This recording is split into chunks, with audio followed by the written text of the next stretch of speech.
there is no way to verify that that person is legally carrying that gun. And so this is increasingly of a concern. And as far as public safety goes, having guns in any situation does one thing. It increases the chances that a gun will be discharged and used. And one of the things, if the gun is not present, there is zero chance that there will be gunfire. And there are many organizations that will tell you, having lost children in crossfires, having pulled into a park to pick up one child and have bullets fly in a situation, that why increase the risk for something unintended like that happening? And bringing a gun into any public situation does one thing. It increases the potential and the risk for that situation to occur. Mr. Chang. I'd just like to address what Assemblymember Saldana had just said. Basically, there's been much research in referee journals, peer-reviewed academic research studies that has clearly shown that the more you have, the more lawfully armed citizens you have in society, the lower the violent crime rate is in society. So you're not going to have a situation where a gun being in a potential violent crime is going to escalate the situation. For instance, if you see an openly armed individual, if you're a criminal, by common sense, you're going to take a look at that person and say, that person is probably a hard target. Maybe I should go ahead and move on to a softer target, rather than trying to escalate the situation by potentially getting hurt and having to end up in the hospital. And the whole concept has been explored extensively in many, many researched, thoroughly researched academic research journals. All right. Ms. Arntzen? The Brady Campaign has documented the rise in the open carry movement and correlates it with the election of our first African-American president, the rise of an anti-government backlash to his election, a rise in militias and hate groups, and also in domestic terrorism. So the NRA seeks to normalize the carrying of weapons. They want people to think it's normal to take your gun to church, to take it to the grocery store. They want you to be able to take your gun to school, everywhere you go. And that is the ultimate agenda, and the ultimate agenda is to carry loaded guns, anytime, any place, anywhere. A reminder, you're listening to the Commonwealth Club of California radio program. Today we're talking about the growing debate about the right to openly carry guns in public and the laws that already allow this in communities in California as well as across the country.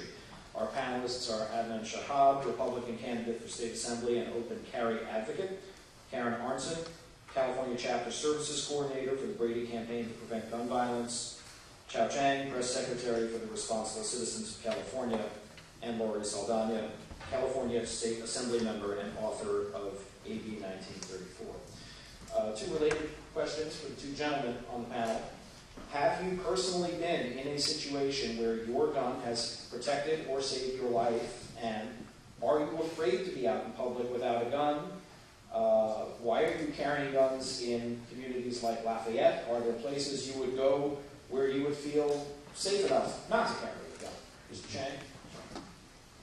We actually carry guns at all of our open carry events in many, many different locations throughout the Bay Area. Lafayette was a location that we openly carried here as part of the Responsible Citizens of California here just this past weekend.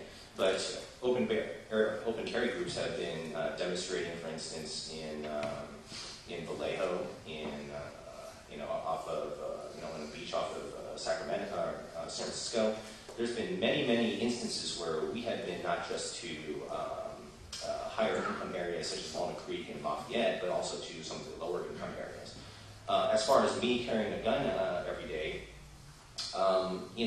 the city where I live in Dublin, there's a lot of school zones. So actually, whenever I go and have to go and run errands and whatnot, unfortunately, I'm forced not to carry it in many instances because I would literally have to lock away my gun in my car, every other block. So it would be completely pointless for me to do so.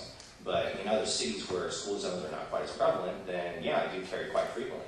And I mean, there are certain instances where I would feel that not carrying would be okay, but that is an individual right. It's an individual right established by the U.S. Supreme Court through the Heller decision, and that's for every single person to exercise for themselves.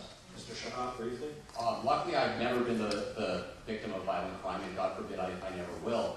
But at the same time, we don't get to choose when we want to become victims. Violent crime can happen at any moment, and we need to have the tools available, or we should at least have the choice to have the tools available at our disposal to be able to protect ourselves with if we do ever become, threatened violently.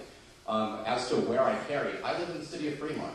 I'm going to continue to carry where I normally go. This, like I said earlier, the open carry, what we do, it's not about demonstrating. It's about being able to go about your daily business and have a tool at your disposal for if your life is ever put in danger. So I'm going to continue to open carry wherever I go, and if I continue to go to what you guys consider to be high affluent areas, fine. If I happen to go to East Palo Alto, that's fine too. I'm not going to decide where I go and where I open carry based on, the people there. I'm going about my daily business, living my life, and I just want that tool available to me. Ms. Arntzen. I just want to back up to something that Chow said. The Second Amendment does not confer a right to openly carry a firearm in public. The Second Amendment gives somebody the right to have a gun in the home for self-protection. We look at taking a gun into public in the same way that we view the secondhand smoke issue. You have the right to smoke a cigarette, put your own health at risk, but there are laws saying now that you don't have a right to smoke your cigarette in a restaurant, or sometimes now even in public parks and all over the place. That is because, can you guarantee that you're going to give somebody cancer with your secondhand smoke? No.